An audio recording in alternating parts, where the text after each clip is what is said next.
talking Yeah. about the record. And your next record was Crack It Open in 2003, 3 years later.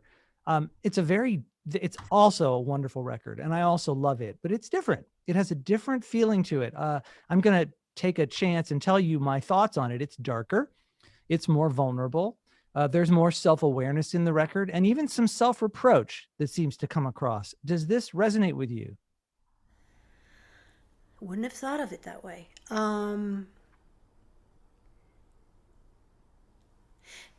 It might be more open because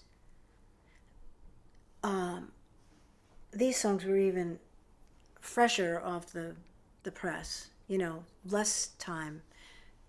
And in the first record, I was very jealous of the process. I wanted to keep it acoustic. I thought as much as possible because I thought I knew I could, promote a record like that. But my husband, producer, wanted to step more out front. And so, and I just, okay, go do it. But to me now, some of those songs don't seem finished. Hmm. For example. Oh, you've listened to this a lot more recently than I have. I mean, there's one song on that record that I really love, which is "Lucky." I Yeah. think that one's definitely a song. Um, and Frida. Yes, but are these the unfinished ones? No, no, no, no.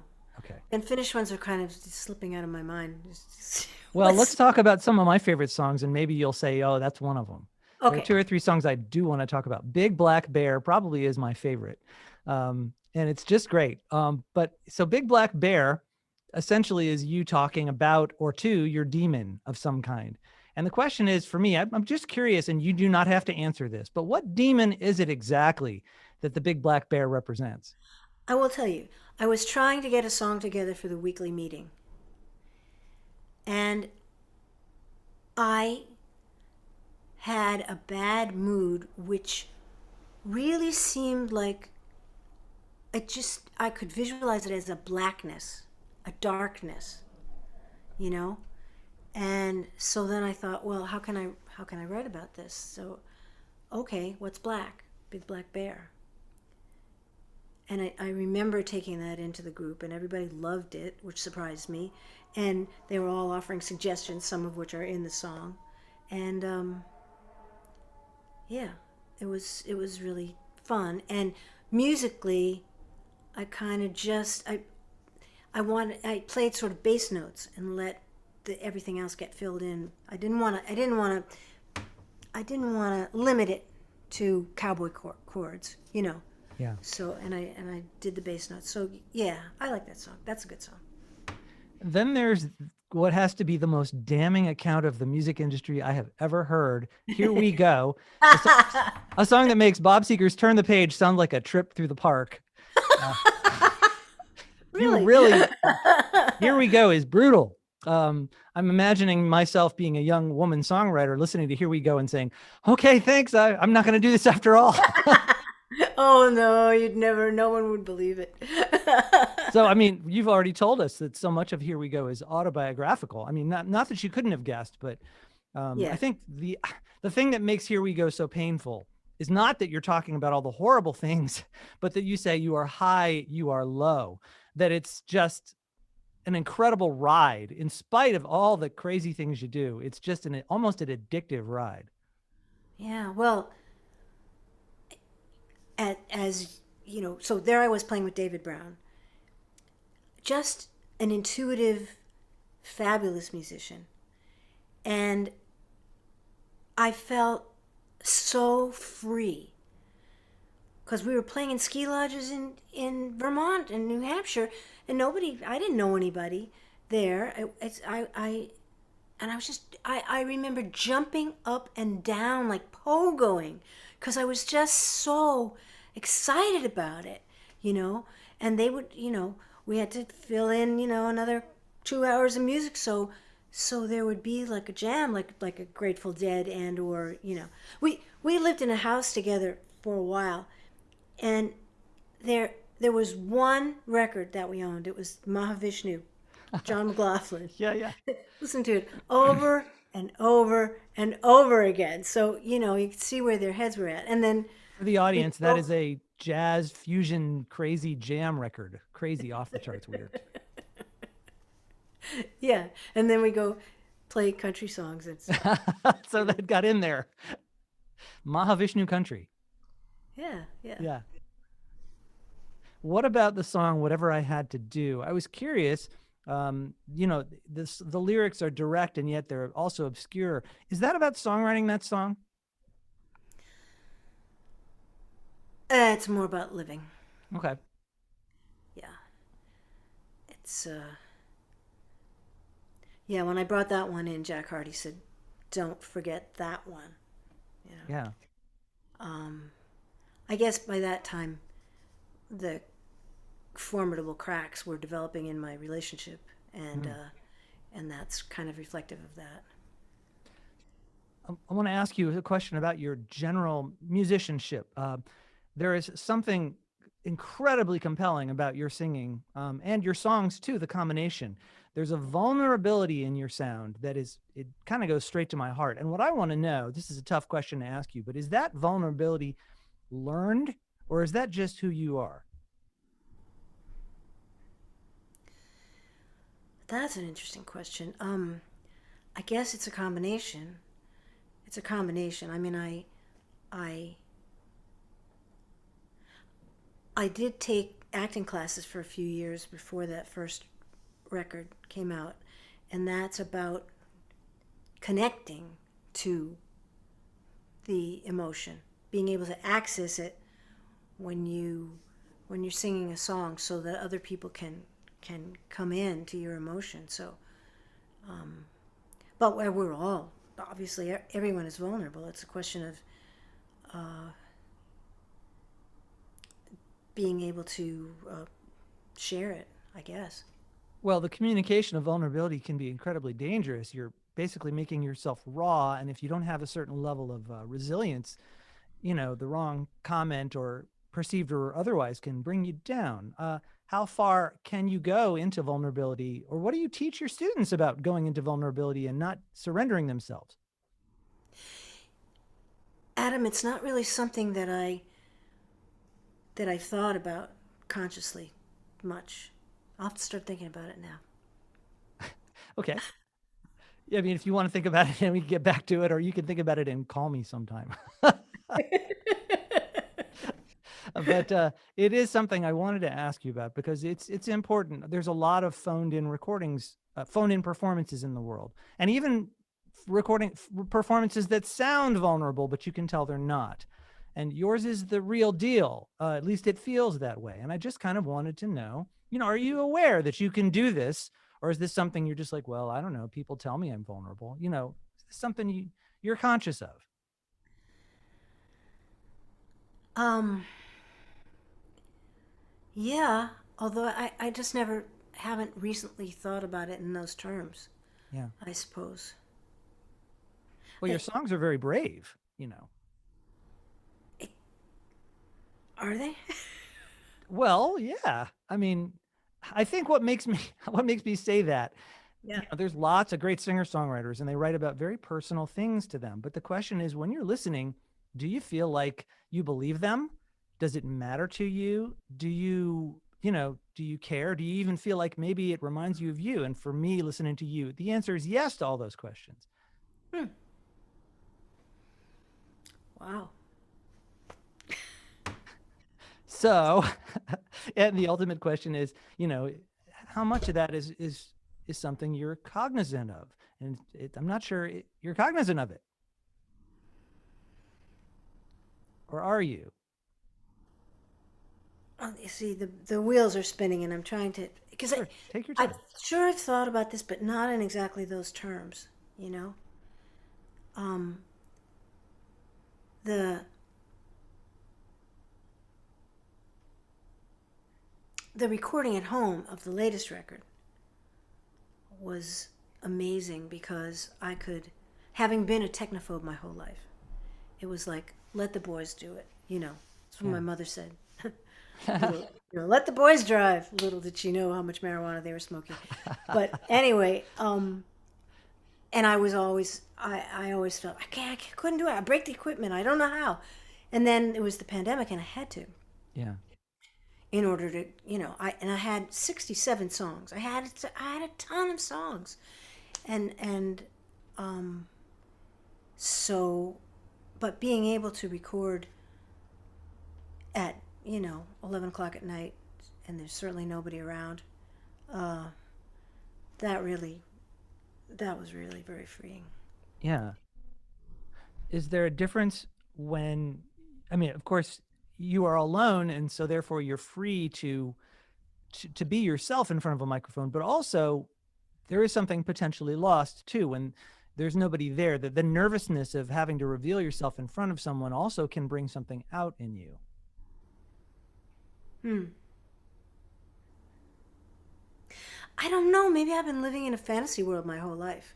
But those times when I would get up on stage and not be nervous, Yeah.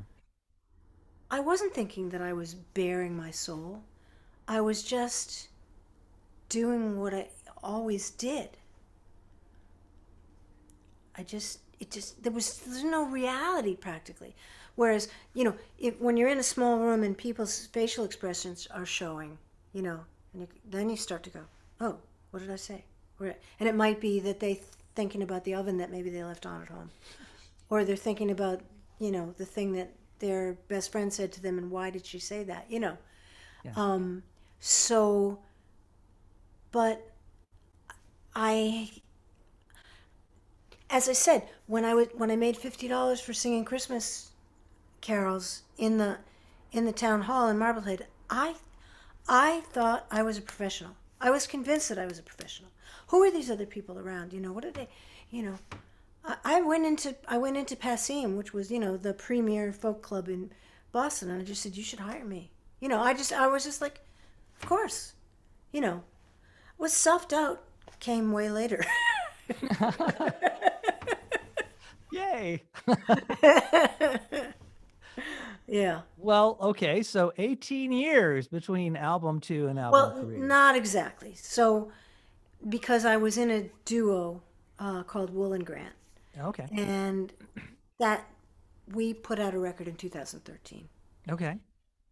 and there are a couple of good songs on that record that I might want to re-record, but so I just kind of I don't really promote that record. Okay, but even so, that's 10 years between the first and the between the second and the third, and then another. Why? Well, What's okay. up? Well, so I really thought I couldn't, independent as I was musically, and not being afraid on stage.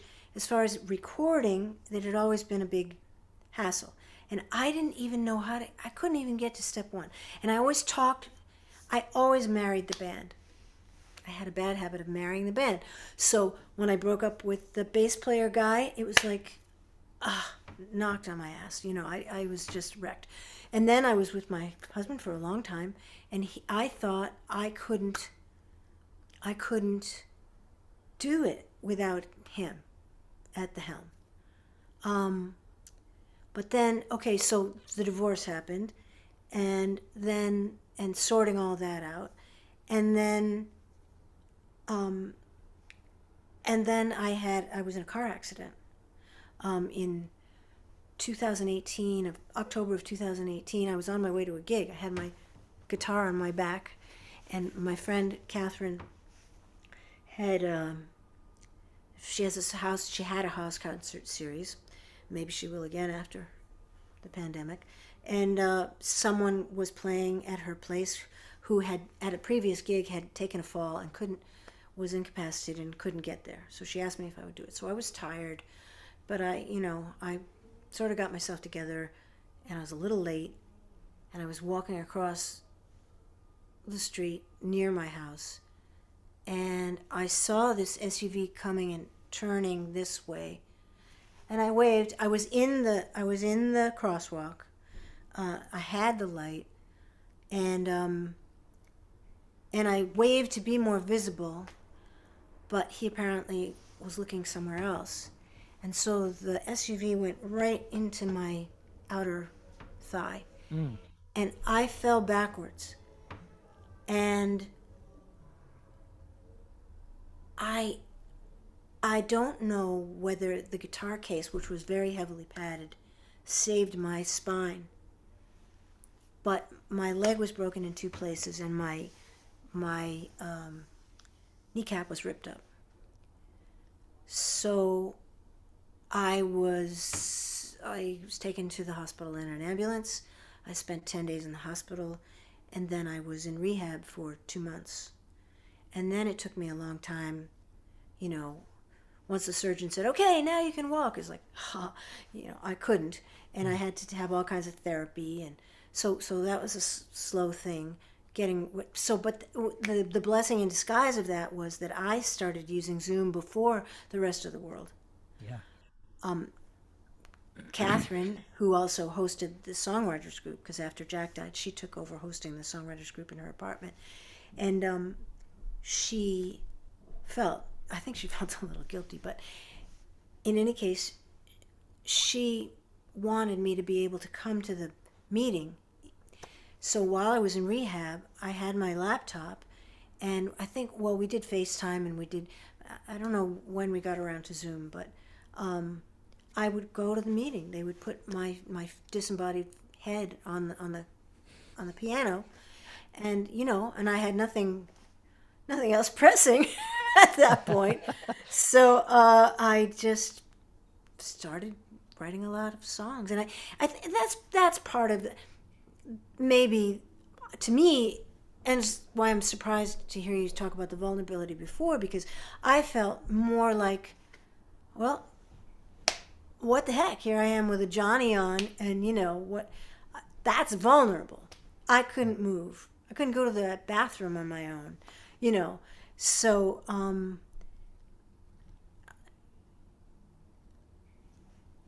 and so then when I finally got home, I was leading songwriting groups on Zoom.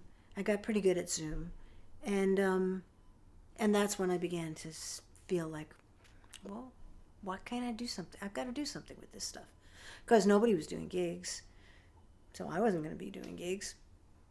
So, and I had the help of some really good friends, a singer-songwriter friend of mine named Carol Ann Solabello, who is credited. She didn't want producing credit, so she said she wanted to be called the Song Shepherd.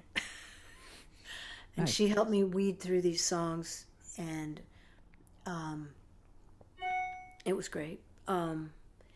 And I got Sloan Wainwright to take the role of producer, and she told me about this guy Mark Dan, who's an engineer who actually I had worked with a little bit before, and he recorded the Fast Folk back in the early '80s.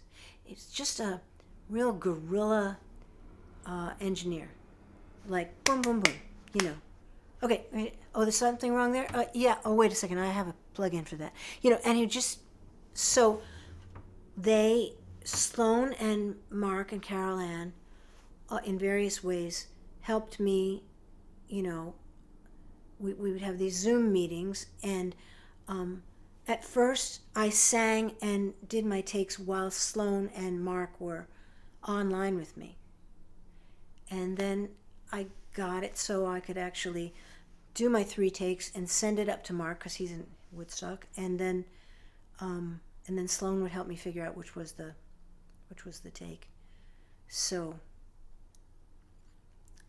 yeah, okay. Do we sort of veered off from vulnerability to what? Well, I mean, no, not really, because you were Yeah. talking about how you were physically vulnerable instead Mm. of emotionally vulnerable. And for you, that was much more poignant. And what you apparently had to do something to overcome that, which you did. I guess also it's when you get hit by a truck and you're lying on the street, easily, if things had gone slightly differently, if he'd been going a little faster, I would be dead. Yeah. So when are you going to make a record? You know, you better do it. Mm. Yeah. Um, about the new record, there's another song I'd like to talk about. Probably besides the one about your mother, it is my favorite, and it's surprises me why I like it so much. It's Lincoln on the Streets of New York, and I want to know. Uh, I think I read that it's historical fiction, so it's completely made up. I think, or is it? Well, it's the little girl character is inspired by people in real life who fought in various wars Hmm. disguised as men. Abraham Lincoln did come to Cooper Union in February of 1860 and give a speech which made him become a viable candidate for president, because presidential campaigns were so short back then that Yeah. they didn't even have the candidate in February of that year. But that yeah, I that song was inspired by various different things. At one point, I was in an off Broadway show called 10 Million Miles, which is the music of Patty Griffin, and they wanted somebody in the band to play guitar and sing. So, and the former music director of Rent asked me to do it, and I was like, I can't do that. I don't know how to do that. I can't read, you know, like blah blah blah. And they did a reading first, and they got this woman Valerie Carter, who was not really in the same. She was a wonderful singer, but she wasn't in that genre so much as I was. And and she did the reading, and then when they got picked up by Atlantic Theater Company to do a production of it, Tim just begged me to do it. I said, but I can't learn. I don't know how to. I never was. I can't be in a band. And he said, no, you can. You'll come to the rehearsals with the actors, and I'll go over everything with you, and you'll be able to do it. So I did. And so the band was on this kind of balcony above the stage, and there were long periods of time when we weren't playing. And so I kind of amused myself by, well, I started thinking, oh, this is fun. I know this is what I did when I was a little girl. I also wrote shows and musical comedies and stuff, but I didn't have the chops of getting anybody to, you know, was, I wanted to direct, I wanted to write, I wanted to be the star, and I couldn't understand why people thought I was conceited and didn't want to play with me anymore. So, so that kind of fell by the wayside. But here I was, I saw how they put the show together, and there were great actors in it. So I thought, well, I could do that. I could do that. I mean, and I started thinking. So at the time, my father had recently died, and my father was a tall, thin, wryly humorous man who was very kind and soft spoken. And I started reading about Lincoln because it kind of comforted me. It kind of kept my father with me in a way. So I read a lot of stories about Lincoln and about Lincoln relating to children and being kind to people. And so then then at the same time, my ex mother-in-law told me a story about herself. Her father was a surgeon, so they were relatively well off. But she had asked, and they lived in Brooklyn, and she had asked her father for money to go to the movies. And her father said, no, we can't afford it. I can't give you money for the movies.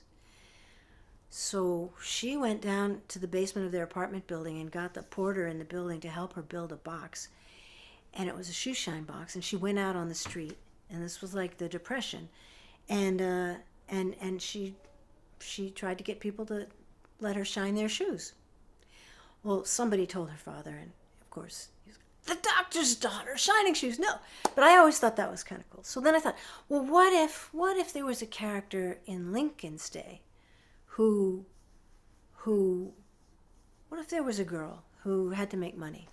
Well, in that time, she would have had to dress as a boy, because that wouldn't have been acceptable at all. And then I was thinking about, the people who was fascinated by the people who were in army situations and nobody ever knew, or stories kept coming out around that time about people who had lived their whole lives as the other gender.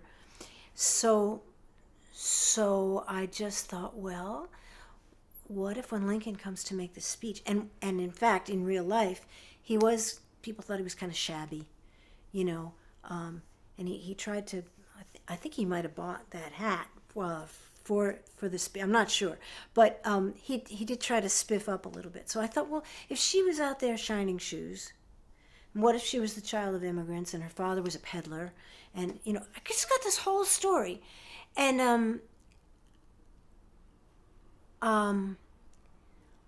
and she meets Lincoln, and they have some kind of interaction, and she gets to hear the speech, and then she goes and so it is historical fiction, but it's woven in several different stories. Yeah, and it has a couple of levels to it, which I think is the thing that compels me. It's funny because I get wrapped up in the story. I'm listening, trying to figure it out. Okay, oh, it's a girl. Okay, so she goes and she shines shoes, and I think that's brave of her. That's interesting. Oh, she meets Lincoln. That's interesting too. And then all of a sudden, the words, "I was transformed in an instant," just like a lightning bolt through my heart, listening to that line, because it comes on top of all the other stuff you've done. It's like, how much cooler could this story get? What is the nature of that transformation that knocked me so far back? Well, and I was changed forever is actually. I'm sorry. Yes, that's Yeah. correct. Um. Well, as I imagined it, she's living this life where her mother is complaining because they don't have any money. She has all sisters. They're all disadvantaged in that time, and they what are they going to do? And um, and then she sees this guy who has been kind to her, who's on stage, and at first his voice, people laughed the way he talked. It was not an orator like that. But then she gets the feeling of, oh, there's a world out there. People can do something to change the world. I could do something. Look what I'm doing now. I could, something has to happen. Have you had this experience where you were changed in this exact way? Oh, I don't know.